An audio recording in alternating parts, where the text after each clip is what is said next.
Hello नमस्कार दोस्तों, आप सभी लोगों का एक बार फिर से इस शानदार पढ़ने और पढ़ाने वाली महफिल में हार्दिक स्वागत और अभिनंदन है। दोस्तों कैसे हैं आप सभी लोग? कमेंट करके बिल्कुल बताइए आप कमेंट बॉक्स में अपनी कैसी आपकी पढ़ाई चल रही है, कैसे उछल कूद रहे हैं, मतलब कैसे पढ़ाई चली अच्छे से बताइए सब कुछ।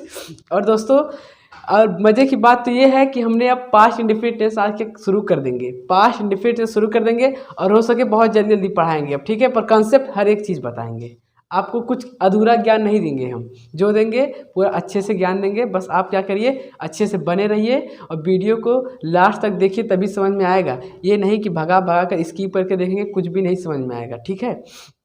तो बिल्कुल अच्छे से शांत होकर बिल्कुल मन को एकाग्र करके इस क्लास को देखिए। अब देखिए दोस्तों, पहले थोड़ा समझ लेते हैं हम लोग। देखिए, अगर आप लोग प्रेजेंट परफेक्ट टेंस अगर देखे होंगे तो आप उस वीडियो में मैंने पास्ट इंडेफिनिट भी एक तरह से मतलब जो उसका बेसिक था वहाँ पर उसको समझा दिया था। लेकिन कोई बात नहीं, अब पास्ट इंडेफिनिट फिर से पढ़ रहे हैं तो और अच्छा ज्ञान लेते हैं, ठीक है। अब देखिए, अब एक बार फिर से मैं थोड़ा आप लोगों को प्रेजेंट और पास्ट में क्या जो अंतर होता है उसको समझ लीजिए, क्योंकि बच्चे बहुत ज़्यादा कंफ्यूज होते हैं उसमें। अब देखिए, बहुत जल्दी समझ लीजिए। अगर और अच्छे समझना है तो आप मेरे पिछले लेक्चर्स यानी प्रेजेंट परफेक्ट उसमें देखिए, बहुत अच्छे से बताया हूँ। अब देखिए जल्दी समझ लीजिए। यहाँ पर ये देखिए हमने लिखा है प्रेजेंट परफेक्ट और यहाँ पर लिखा है पास्ट टेंस। अब देखिए, अब इसको समझिए। हमने कहा कि देखिए कुछ ज़्यादा अंतर नहीं है, कुछ ज़्यादा खास अंतर नहीं है। अब देखिए इसकी पहचान क्या होती है। जैसे सबसे पहले तो होता है चुका है, चुकी है, चुके हैं। अब देखिए जो एग्जामिनर होते हैं वो क्या करते हैं, इससे ज़्यादा क्वेश्चन नहीं बनाते हैं। वो लोग को पता है कि बच्चे समझ चुके हैं, चुका है, चुकी है, तो क्या होता है, प्रेजेंट परफेक्ट होता है। अब वो थोड़ा देखिए आगे वो लोग क्या करते हैं। अब देखिए इसकी एक पहचान एक होता है कि किया है, किया है, लिया है, दिया है, की है, यानी इसको ऐसे भी समझ सकते हैं, यानी या है, ये है, ये है। अब इसको आप आ है भी बोल सकते हैं, या आ, या यानी आ भी बोल सकते हैं, ई यानी इसको ई भी बोल सकते हैं, ई है, आ है और ए है, ठीक है। तो जब आपको लास्ट में यानी कोई सेंटेंस दिया रहेगा, उसके लास्ट में अगर हमको या है मिल जाए, ये है मिल जाए, ये है मिल जाए, उसका मतलब भी यही होता है, या है, या आ है, ई है, ए है, या फिर लिया है, दिया है, किया है, पिया है, सोया है, ठीक है। तो ये सभी क्या होते हैं, प्रेजेंट परफेक्ट। क्या होते हैं, प्रेजेंट परफेक्ट। अब इसको भी याद रखिए, पर ये याद रखिए ज़्यादा क्वेश्चन यही में से बनता है। वह बाजार जा चुका है, ये भी पूछ सकता है, ऐसे पूछ सकता है, वह बाजार गया है, वह बाजार गया है। अब देखिए वो भी तो वही टेंस हुआ, गया है, या है, तो आ गया कौन सा टेंस है, प्रेजेंट परफेक्ट। अब देखिए, अब इसकी बात करते हैं। बिल्कुल सेम ऐसे है, बस आपको मैंने एक चीज़ बताया है कि आप प्रेजेंट की पहचान कैसे करेंगे। अगर आपको सिर्फ, मैं यहाँ पर ये बात नहीं कर रहा हूँ कि या है, ये बात नहीं कर रहा हूँ, सिर्फ बात मेरी सुनिए। मैंने कहा कि अगर सिर्फ आपको है मिल जाए, अगर सिर्फ आपको है मिल जाए लास्ट में, तो वो समझ जाइए वो प्रेजेंट टेंस है। ना कि मैं ये थोड़ी कह रहा हूँ कि प्रेजेंट परफेक्ट, प्रेजेंट डिफिनिट नहीं, वो सिर्फ प्रेजेंट है। यानी वर्तमान की पहचान आप कैसे करेंगे, अगर आपको लास्ट में सिर्फ है मिल जाए तो वो समझ जाइए सिर्फ प्रेजेंट है। क्या है, प्रेजेंट है। अगर प्रेजेंट इंडेफिनिट की बात करूं तो ता है, ती है, प्रेजेंट कंटिन्यूअस रहा है, रही है, ठीक है। देखिए है मिल रहा है कि नहीं, सभी की लास्ट में है मिल रहा है ना। जब है मिल रहा है तो समझ जाइए वो किसकी बात कर रहा है, प्रेजेंट की बात कर रहा है, ठीक है। ये बात क्लियर है। अब इसको देखिए, इसमें क्या होता है, इसकी पहचान जो होती है, इसमें बीते हुए समय की बात करता है, यानी जो बीत चुका है, यानी जो क्या होता है, पास्ट यानी भूतकाल की बात करता है, ठीक है। अब देखिए यहाँ पर ये होता है, इसके लास्ट में एक होता है ता था, ती थी, ते थे। अब देखिए इसी का हिसाब किताब है, यानी इसमें भी क्वेश्चन पूछता है, पर ज़्यादा क्वेश्चन इसमें से नहीं पूछता है, वो घुमा कर पूछता है। कैसे घुमाएगा, आपको देगा या, ये, या फिर यहाँ पर आ हो सकता है, ई हो सकता है ए। अब देखिए इसमें है नहीं है, इसमें है क्यों नहीं है, क्योंकि ये प्रेजेंट थोड़ी है। यहाँ पर अगर है हो जाता है तो तुरंत समझ जाइए वो प्रेजेंट की बात कर रहा है। अगर या है तो प्रेजेंट परफेक्ट है, ये है तो प्रेजेंट परफेक्ट। और सिर्फ अगर लास्ट में या, वह खाना खा लिया, वह पानी पी लिया, वह बाजार गया, वह बाजार गया, या सिर्फ आ रहा है तो पास्ट। अगर वह बाजार गया है तो क्या हो जाएगा, है की वजह से हो जाएगा प्रेजेंट परफेक्ट। यही ज़्यादा अंतर है इसमें, और कुछ नहीं जानना है। बस आपको ध्यान रखना इसमें से ज़्यादा नहीं पूछता, ज़्यादातर क्वेश्चन जो होते हैं इन्हीं में से आते हैं, क्योंकि फंसाने के लिए इन्हीं और इन्हीं में से डिफरेंस देता है ज़्यादातर। ठीक है, तो इसको आप लोग नोट मत करिए ज़्यादा, इसको मैं सब कुछ बताया हूँ। अब देखिए पास्ट की आज हम बात करेंगे। तो पास्ट की बात को अच्छे से, इतनी बात आपको समझ में आ गई होगी कि या है, ये है, अगर है तो प्रेजेंट है, अगर सिर्फ या ये है, या ये है तो वो पास्ट है। ठीक है, अब देखिए, अब यहाँ पर आज हम क्या पढ़ेंगे, past indefinite. Past indefinite, past indefinite tense, इसको हम लोग एक नाम और देते हैं, वो है सिंपल पास्ट भी बोलते हैं। क्या बोलते हैं, सिंपल पास्ट। ये नहीं कि अगर सिंपल पास्ट आ जाए तो कन्फ्यूज हो जाए। ठीक है, कन्फ्यूज नहीं होना मेरे भाई। ठीक है, क्या मैंने बोला कि प्रेजेंट इंडिफिनिट को हम लोग सिंपल पास्ट ही बोलते हैं। ये क्या होता है, जो बीत गए उसके बारे में हमें बताते हैं। बीती हुई क्रिया को बताने वाला क्या होता है, प्रेजेंट इंडिफिनिट टेंस होता है। क्या बोला, बीती हुई क्रिया को बताने वाला क्या होता है, प्रेजेंट इंडिफिनिट होता है। अब देखिए इसकी पहचान लिखिए भाई। ठीक है, इसकी पहचान लिखिए, इसकी पहचान, क्योंकि बिना पहचान के कुछ नहीं। जब आप पहचान ही नहीं पाएंगे कौन सा टेंस है तो कोई मज़ा नहीं आएगा। तो सबसे पहले क्या करिए, इसकी पहचान जान लीजिए। तो हिंदी के वे सारे वाक्य, हिंदी के वे सारे वाक्य, हिंदी के वे सारे वाक्य जिनके अंत में, जिनके अंत में ता था, ती थी, ते थे अथवा या, ये या फिर की, पी, ली आदि शब्द आते हैं, आदि शब्द आते हैं। अब एक बार इसको अच्छे से समझिए। देखिए यहाँ पर या है को आप आ भी बोल सकते हैं, मैं बार बार बोल रहा हूँ, कंफ्यूज मत होइएगा इसमें। या को आप आ भी बोल सकते हैं, ये को आप ई भी बोल सकते हैं, और ये को आप ए भी बोल सकते हैं। देखिए ए की मात्रा है ए बोल सकते हैं, आ की मात्रा आ भी बोल सकते हैं, ये छोटी बड़ी की मात्रा छोटी की मात्रा जो भी हो इसको आप ई भी बोल सकते हैं। ठीक है, तो आपको अगर लास्ट में की व पानी पी, की ली भी आ जाए, या फिर ता था, ती थी, ते थे, या ये आ जाए, तो क्या होते हैं, वो होते हैं हमारे पास्ट इंडिफिनिट होते हैं। क्या होते हैं, पास्ट इंडिफिनिट होते हैं। अब देखिए सबसे इम्पोर्टेंट, पास्ट टेंस की हेल्पिंग वर्ब क्या होती है, क्या हेल्पिंग वर्ब क्या होती है, तो पास्ट इंडिफिनिट टेंस की हेल्पिंग वर्ब जो होती है डिड। क्या होती है, डिड। लेकिन एक बात याद रखिए, इधर बहुत इंपॉर्टेंट इमेजिंग फैक्ट्स, इसमें देखिए सबसे ज़्यादा मज़ा पास्ट इंडिफिनिट पढ़ने में आता है, क्योंकि थोड़ा कन्फ्यूज है तो मज़ा आता है। ठीक है, अब देखिए यहाँ पर एक बात इसमें याद रखिए, जब देखिए मेरे भाई बहुत अच्छे समझिए, अगर जो इसको समझ गया ना तो समझ लीजिए पास्ट इंडिफिनिट टेंस समझ गया, अपनी ज़िंदगी जी लिया। ठीक है, अब देखिए हेल्पिंग वर्ब तो कहा डिड, लेकिन अगर बाबू अगर हम अफर्मेटिव की बात कर रहे हैं, अगर हम अफर्मेटिव पढ़ रहे हैं तो सबसे बड़ी बात कि उसमें हेल्पिंग वर्ब का यूज नहीं करते, हेल्पिंग वर्ब का यूज नहीं करते। ठीक है, इस बात को अच्छे से नोट करिए कि डिड तो हेल्पिंग वर्ब होती है, लेकिन जब अफर्मेटिव पढ़ते हैं तो हेल्पिंग वर्ब का यूज नहीं करते हैं। ऐसा हमने नहीं, ये ग्रामर की बुक यानी जिसने बनाया उसने कहा है, हम अपने तरफ से नियम नहीं बना रहे हैं। ये क्या है, इसको याद रखिए, अगर अफर्मेटिव है तो हेल्पिंग वर्ब का यूज नहीं करते। उसके बाद अगर निगेटिव हो, क्या हो, निगेटिव हो तो हेल्पिंग वर्ब का यूज करते हैं। क्या करते हैं, करते हो भी क्या करते हैं, डिड नॉट, डिड तो होता है उसमें नॉट, क्योंकि निगेटिव मतलब नकारात्मक यानी बीच में नहीं आता है, और नहीं का मीनिंग क्या होता है, नॉट होता है, यानी डिड हेल्पिंग वर्ब है उसके साथ नॉट जुड़ जाएगा, ठीक है।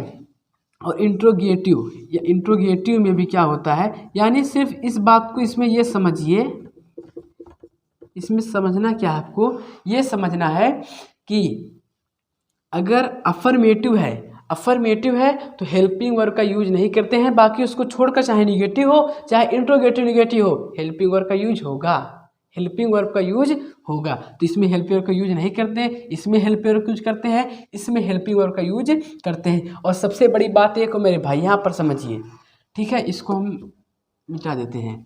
एक बात याद रखिए अच्छे से कि अफर्मेटिव में हेल्पिंग वर्ब का यूज नहीं करते हैं, और साथ ही साथ याद रखिए इसमें वर्ब की सेकंड फॉर्म का यूज होता है। मैंने प्रेजेंट परफेक्ट टेंस पहले एक दिन पहले मैंने आपको वर्ब की फॉर्म बताई थी, क्योंकि मुझे पता है वो काम आएगी, वो काम आएगा आपका, ठीक है, तो इसलिए मैंने आपको बताया था। अब देखिए यहाँ पर वर्ब की सेकेंड फॉर्म यूज होगी बड़े भाई, इसको अच्छे से यही समझ लीजिए, पास्ट इंडेफिनिट का यही जो समझ गया वो पास्ट इंडेफिनिट, ये जो मैं बता रहा हूँ अगर जो समझ गया ना, समझ लीजिए अपने बहुत बहुत बहुत चीज़ समझ गया, इसमें बहुत इंपॉर्टेंट चीज़ है, यही सभी बच्चे कन्फ्यूज हो जाते हैं, ठीक है। मैंने क्या कहा, अफर्मेटिव में हेल्पिंग वर्ब, पहली बात हेल्पिंग वर्ब का यूज नहीं करते हैं, सिंपल बात। प्रेजेंट इंडिफिनिट टेंस के अफर्मेटिव में हेल्पिंग वर्ब का यूज नहीं करते हैं, और हेल्पिंग वर्ब से यूज नहीं करते हैं, लेकिन वर्ब जो होती है वहाँ पर वर्ब की सेकंड फॉर्म का यूज करते हैं। बहुत इंपॉर्टेंट बात है कि वर्ब की सेकंड फॉर्म का यूज करते हैं। चलो ठीक है, वर्ब की सेकंड फॉर्म का यूज कर लिया, लेकिन फिर एक बात और याद रखिए, उसके बाद जैसे ही हम निगेटिव और इंट्रोगेटिव में कदम अपना रखेंगे, यानी जैसे जैसे आगे चलेंगे, तो एक बात याद रखिएगा, इसमें हम फिर से वर्ब की फर्स्ट फॉर्म का यूज करने लगेंगे। यानी बात क्या हुआ, इसमें दो बात अच्छे से याद रखिए। सबसे पहली बात कि अफर्मेटिव में हेल्पिंग वर्ब का यूज नहीं करते हैं, और साथ में वर्ब की सेकंड फॉर्म का यूज करते हैं। और निगेटिव और इंट्रोगेटिव में हेल्पिंग वर्ब का यूज तो होता है, लेकिन वर्ब की फर्स्ट फॉर्म का यूज होता है। इसमें भी आपका वर्ब की फर्स्ट फॉर्म का यूज होता है, कोई दिक्कत नहीं होती समझने में। एक बार फिर से हिंदी के वे सारे वाक्य जिनके अंत में ता था, ती थी, ते थे, या, ये, पी, की, दी, ये सभी आ जाए तो पास्ट इंडेफिनिट टेंस होता है। और हेल्पिंग वर्ब ये बहुत अच्छे समझाया, डिड, पास्ट इंडेफिनिट टेंस की हेल्पिंग वर्ब क्या होती है, डिड होती है। अगर अफर्मेटिव है तो हेल्पिंग वर्ब का यूज नहीं होता है, और साथ में याद रखिएगा इसमें वर्ब की सेकंड फॉर्म का यूज होता है, और निगेटिव और इंट्रोगेटिव में हेल्पिंग वर्ब का यूज होता है। और मैंने क्या कहा, साथ में इसमें फिर वर्ब की फर्स्ट फॉर्म यूज होता है, ठीक है। इसको आप नोट कर लीजिए, इसको हम एग्जाम्पल के माध्यम से बहुत अच्छे समझेंगे, इसको आप लोग नोट कर लीजिए।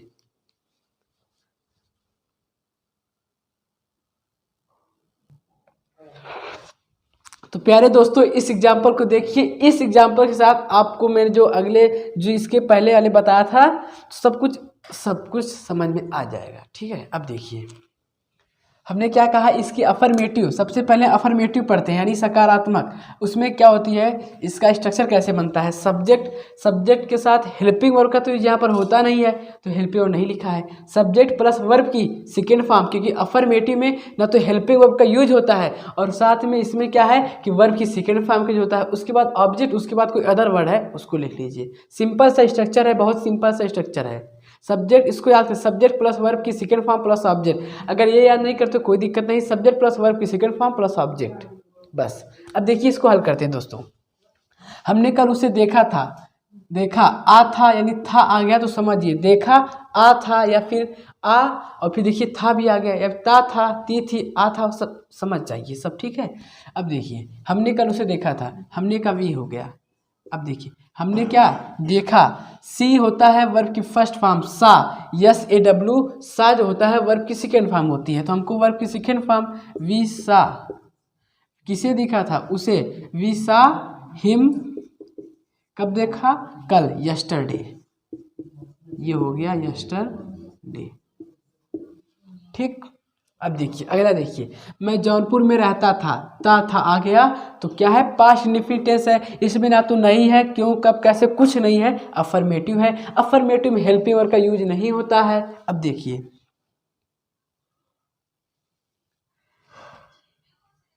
यहाँ पर देखिए हल होगा मेरे भाई, ठीक है, ठीक। अब देखिए मैं जौनपुर में रहता था। आई लिव का लिव्ड हो जाएगा वर्ब की सेकेंड फॉर्म। क्यों? क्योंकि हमको वर्ब की सेकेंड फॉर्म चाहिए, इस बात को याद रखिए। आई लिव्ड कहाँ रहता हूँ? जौनपुर में, तो आई लिव्ड इन जौनपुर। बिल्कुल सिंपल सिंपल, कुछ भी नहीं करना है। अब देखिए अगला, कपिल सुबह में पढ़ता था। था कपिल क्या है? नाम है। क्या है? नेम है। नाउन है, कपिल नाउन है। कौन सा नाउन है? प्रॉपर नाउन है। ठीक है। अब देखिए कपिल, तो यहाँ पर लिख दीजिए प्यार से कपिल। क्या लिख दीजिए? प्यार से लिख दीजिए कपिल। अब देखिए कपिल, कपिल क्या करता है? पढ़ता, यानी रीड। अब देखिए एक बात याद रखिए भाई, रीड रेड रेड होता है, ये नहीं कि रीड रीड रीड नहीं होता है। स्पेलिंग तो सेम चलती है लेकिन उसका उच्चारण अलग तरीके से होता है। रीड रेड रेड होता है, तो कपिल रेड। अब कब पढ़ते हैं भैया? जो पढ़ते हैं सुबह में, तो इन द मॉर्निंग। ठीक है, इन द मॉर्निंग। जैसे देखिए बहुत बच्चों की आदत होती है कि वो सुबह 4 या 5 बजे उठ के पढ़ के फिर सो जाते हैं 7 बजे तक, उसके बाद उठते हैं 9 बजे तक। कोई बात नहीं, जैसे ही पढ़ें, आगे बढ़ते रहिए, पढ़ते रहिए, आगे बढ़ते रहिए, सोते रहिए, क्योंकि सोना भी एक पार्ट ऑफ लाइफ का है, एक लाइफ जीवन का हिस्सा है सोना भी। तो अच्छे सोइए, मौज करिए दोस्तों, मौज करिए आप। तो बस आप नोट करिए और मौज करिए। इस एग्जाम्पल को आप नोट कर लीजिए अच्छे से।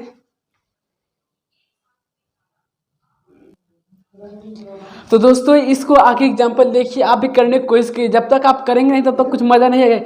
एकदम पकी पकाई खिचड़ी नहीं चाहिए, ठीक है? समझिए, आप भी खिचड़ी को पकाने की कोशिश करिए, ठीक है? ये नहीं कि बस हम बताते आप उसको नोट कर लीजिए, ऐसा नहीं दोस्त, ठीक है? आप भी करने की कोशिश करिए। तो उसने गाय खरीदी, लड़की खरीद रही है, सी हो गया। ठीक है, सी खरीदी, मैंने कहा कि आ गया, समझिए पास्ट इंडेफिनिट टेंस है। अब देखिए खरीदना होता है बाई, यहाँ पर हो जाएगा वर्ब की सेकेंड फॉर्म बाट। सी बॉट, क्या खरीदी? गाय। अब एक ही गाय खरीदेगी, ना कि 1000 गाय खरीदेगी, तो यहाँ पर आप ए लगा सकते हैं, सी बॉट अ काऊ। ठीक है भाई। अब देखिए आगे देखिए, राम ने खाना खा लिया, या क्या है? पास्ट इंडेफिनिट टेंस है, अफर्मेटिव है, तो वर्ब की सेकेंड फॉर्म यूज होगी, ना कि इसमें हेल्प यूज नहीं होता है। राम क्या करिया? राम ने खाना खा लिया। ठीक है, तो यहाँ पर हो जाएगा एट। ईट का होता है वर्ब की second form ate. Ram ate the food. बहुत गजब, बहुत अच्छे समझ में आ रहा है, बिल्कुल अच्छे से। बहुत आसान होता है जी, बहुत आसान होता है, बस आप ध्यान दीजिए। मैंने एक गाना गाया, मैंने आई, या आ गया, आई क्या किया? गाना गाया। सिंग का होता है वर्ब की सेकेंड फॉर्म संग। आई संग ए सॉन्ग। बस नया साल में गाना गाना है इस बार ना, ठीक है? आई संग ए सॉन्ग, ये इसको आप नोट कर लीजिए, और मैं 3-4 एग्जाम्पल आपको बता देता हूँ, इसको नोट कर लीजिए जल्दी से।